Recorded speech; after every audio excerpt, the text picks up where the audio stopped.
Good day mga kataba, isishare ko nga po pala sa inyo ang video kung saan inabot ang sipag ko. Magbabike sana ako hanggang sa labang public market pero parang may mali ah. Dapat nakasakay ako sa bike ko at hindi naglalakad dahil sa sobrang traffic dito sa may sukat. Inakay ko na lang yung bisikleta ko. At dahil nabitin ako sa pagbabike ko sa may sukat, iikot pa ako hanggang dito sa may bigutan pero parang sinipag pa ako. Sabi ko, lalayo pa ako ng konti bago ako mamalengke. At nakarating na nga ako dito sa may Taguig. Mula dito sa may Taguig, pauwi na sana ako pero parang maaga pa, 7 AM pa lang napaisipan kong pumunta ng Arca. At final lang ang desisyon ko, pupunta na ako ng Arca South at iikot muna ako doon bago bumalik na Alabang at makapamalengke. At yan na nga, dahil nga sa toyo ko, nakarating na nga ako dito sa may circle sa may Arca. At hindi ko nga po pala kabisado ang Arca South, kaya nabugil ako para makapunta ako sa sikat na place dito. At yan na nga, nandito na nga po o sa may sikat na lugar na to, sa may Arca South. Bali ang dami nagja-jogging dito at nagbabike, ngayon lang ako nakapunta rito. At ang gamit ko nga po palang bisikleta ay si Viva.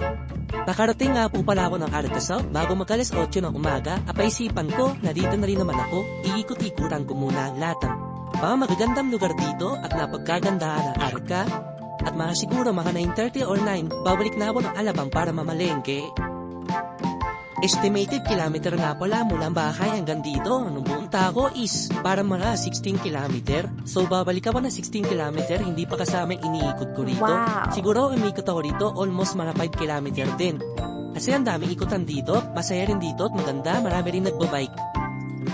Siguro estimated ko bago ako makauwi, makakapag-bike ako na kulang-kulang 40 kilometers. So, medyo malayo yun. Pero okay lang yun kasi sarap naman.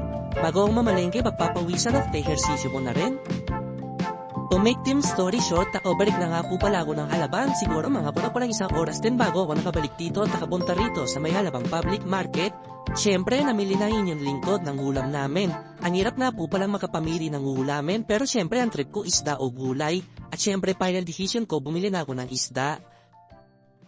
At syempre, ang chikiting ko hindi kakain ng isda. Syempre, bibilang ko ng longganisa at baloni. At ayan na nga, bumili na nga ako ng longganisa at baloni. Medyo nahihiya nga pala sila ate dahil may camera ako. Siguro nahihilang sila dahil naka-on yung camera ko.